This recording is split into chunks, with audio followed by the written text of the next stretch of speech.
Saya bukan penasehat keuangan, saya hanya memberikan informasi yang mungkin bisa menjadi referensi untuk kalian. Oke, selamat siang teman-teman. Kemarin kita membahas tentang bagaimana menganalisis koin secara teknikal. Dan hari ini saya akan membahas bagaimana cara menganalisis koin secara fundamental. Oke, maksudnya seperti apa? Jadi menganalisis koin secara fundamental itu kita melihat sebuah koin tersebut, apakah koin tersebut itu layak kita investasikan atau tidak. Jadi kita melihat koin tersebut itu dari segi bisnisnya tuh bergerak di bidang apa, kemudian proyek-proyeknya jelas atau tidak, apakah kedepannya bakal menjadi koin raksasa atau sebaliknya. Nah, kita bisa melihat atau menganalisis secara fundamental gitu ya. Oke, di sini ada dua website yang biasa saya gunakan, yaitu CoinMarketCap ya. Kalian bisa buka coinmarketcap.com di Google atau coingecko.com di Google juga ya. Bisa cari aja atau bisa unduh aplikasinya di Play Store. Oke. Kalian bisa login aja di situ.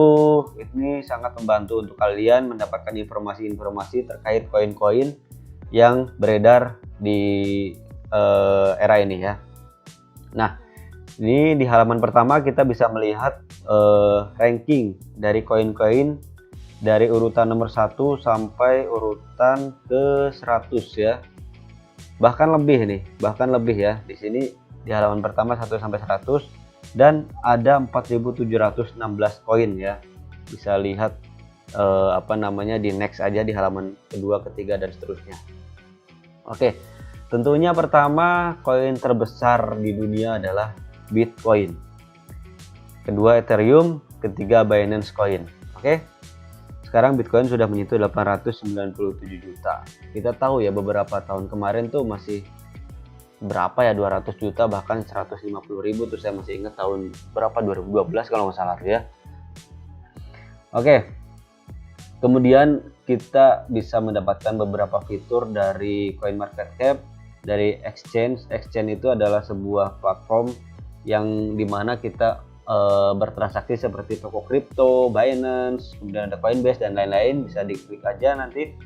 Ada portfolio, watchlist, ICO calendar. ICO calendar itu adalah sebuah koin-koin yang belum listing di CoinMarketCap dan akan segera listing gitu ya.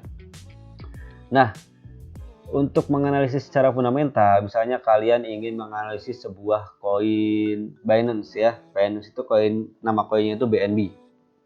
Yang beberapa hari kemarin tuh naiknya tuh sedang gila-gilaan ya. Sekarang harganya udah 7.700.000. Saya masih ingat saya waktu itu membeli di harga 2,8 juta di bulan Februari tanggal 19 kalau nggak salah ya. Itu masih 2,8 juta. Sekarang udah 7,7 juta. Kalian bisa hitung sendiri ya berapa cuan saya. Itu dalam satu koin. Saya waktu itu membeli 3,5 koin. Oke. Di sini kalian bisa melihat market cap-nya, fully diluted market cap, volumenya, naik turunnya persentasenya ya. Ini bisa dilihat naik turunnya. Ini turun 3%, turun 23%. Oke. Di sini ada sirkulasi supply-nya. Ini maksimal supply-nya itu ada 170.532.785 koin. Dan koin yang beredarnya tuh ada 154.532.785 koin. Dan menurut informasi yang saya dapatkan, BNB Coin ini akan segera burn koin. Itu artinya si koin-koin dari 170 juta ini bakal dipangkas. Ya otomatis kalau misalkan koinnya semakin dikit berarti harganya akan semakin melonjak ya. Itu konsep supply and demand lah ya. Oke, kita bisa lihat ke bawah. Di sini ada grafiknya. Nah, oke. Ini ada keterangannya juga. Si Binance Coin itu bergerak di bidang apa? Kalian bisa baca aja di sini. Kemudian kalian bisa lihat dari sosial medianya. Sosial medianya kalau misalkan sebuah koin itu sosial medianya aktif, berarti koin itu sehat. Koin itu berpotensi bakal naik berkali-kali lipat ke depannya.